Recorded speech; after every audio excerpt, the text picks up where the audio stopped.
Donc quand j'ai pu être regroupée avec des femmes qui, elles me disaient, tu sais, moi je souffre vraiment quand j'ai mes règles, et je te dis, mais je te crois, tu vois, parce que moi aussi, je souffre beaucoup, et il y a un mot pour tout ça, et c'est l'endométriose.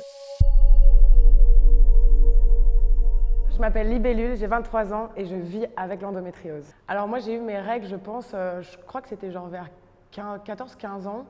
Et en fait, c'est vrai que tout de suite, j'ai perdu beaucoup de sang. Les premières fois, je me souviens pas que c'était si douloureux que ça. Ça allait. Au fil des règles qui commençaient à arriver tous les mois, je commençais à perdre vraiment beaucoup de sang. J'ai commencé à avoir des grosses douleurs, vraiment, mais ça s'est arrivé crescendo. À partir de mes 16 ans et demi, 17 ans, c'est vraiment là où je me suis dit que c'était pas normal. Et j'ai été une première fois voir les médecins. Et on m'a clairement juste dit que j'avais des règles douloureuses et que voilà, fallait que je m'habitue parce que j'étais une femme et que c'était le cycle de la vie. Donc je perds beaucoup de sang et j'ai tellement cette douleur qui va pousser vers le bas qu'il y a eu des moments de ma vie où j'ai cru que j'allais accoucher. Et c'est là où je me suis dit, ok, il y a vraiment un problème, quoi. Et ensuite, j'ai été voir une autre médecin. On a fait plusieurs examens et ils m'ont clairement dit, bah oui, vous avez l'endométriose, mais bon, c'est pas trop connu, on ne sait pas trop ce que c'est. Tout ce qu'on sait, c'est que vous allez avoir du mal à avoir des enfants, mais sinon, on ne va pas pouvoir faire grand-chose pour vous, pour l'instant. Donc moi, je suis sortie du rendez-vous complètement dépitée, quoi. Pour moi, j'étais stérile, parce qu'en fait, je me disais, bah oui, c'est logique, j'ai tellement mal, mon utérus, il est en train de se détruire, il est en train de se dissoudre. Donc ouais, j'aurai jamais d'enfant, tu vois. Donc c'est un truc qui encore aujourd'hui est dur, parce que je ne sais même pas si je suis stérile ou pas, tu vois, parce qu'il y a des femmes qui sont atteintes d'endométriose qui tombent enceintes et c'est trop bien, il y a de l'espoir, je sais, mais je sais que ça abîme quand même mon corps. En sortant du rendez-vous, je me suis dit, ok, donc eux, ils n'en savent rien, les médecins, c'est un truc pas trop connu.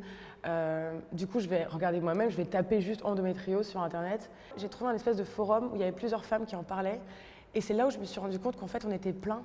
On était plein à avoir cette douleur et du coup on avait cette connexion où on se disait putain je te crois, tu vois, je te crois de ta douleur en fait, je te crois que c'est puissant et que c'est pas que des règles douloureuses et c'est pas que oui j'ai mal au ventre, non c'est pas j'ai mal au ventre, c'est là je suis à bout psychologiquement parce qu'en fait c'est même pas qu'une douleur physique, c'est une douleur psychologique. Je me suis sentie moins seule quand même et j'ai commencé à en parler autour de moi. Quant à l'endométriose, donc ça veut dire pour les gens, basiquement, simplissement, c'est tu as des règles qui font mal, plus que les autres. Ok.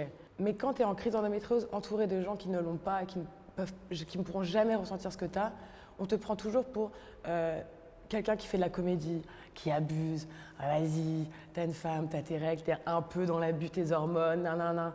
Et en fait, du coup, on va minimiser la chose. Du coup, tu te retrouves dans un truc où en fait, toi, tu te dis tout seul, si ça se trouve, ouais, si ça se trouve, je minimise, si ça se trouve, ça va, j'ai pas si mal. Donc quand j'ai pu être regroupée avec des femmes qui, elles me disaient, tu sais, moi, je souffre vraiment quand j'ai mes règles, et je te dis, mais je te crois, tu vois, parce que moi aussi, je souffre beaucoup, et il y a un mot pour tout ça, et c'est l'endométriose. Ouais, et j'ai confiance en le fait que tu souffres et qu'on va se battre pour essayer de trouver des solutions ensemble en fait.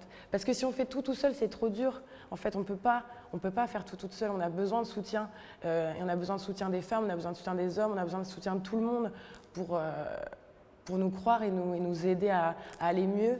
Et même si la douleur ne disparaît jamais, si les gens autour se sentent plus concernés, déjà ça apaise de ouf en fait. Il y a eu des crises que je me souviens qui m'ont vraiment traumatisée, où j'étais dans mon lit en sueur, donc trempée, blanche, en train de dire à mon conjoint, en le regardant dans les yeux et lui dire je pourrais jamais te faire d'enfant, c'est pas possible. Je suis en train de mourir de l'intérieur, tu vois. C'est trop grave ce qui se passe. 2 fois dans ma vie, j'ai été à l'hôpital parce que j'en pouvais plus, parce que j'étais à bout, tu vois. Oula, un peu.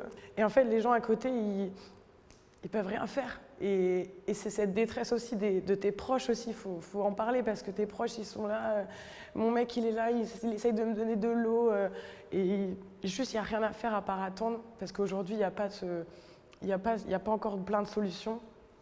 Et voilà, j'espère que du coup, grâce à tout ce qu'on fait, on va pouvoir se faire entendre et savoir que ouais, c'est difficile hein, dans la vie de tous les jours, l'endométriose. C'est pas juste des règles, quoi.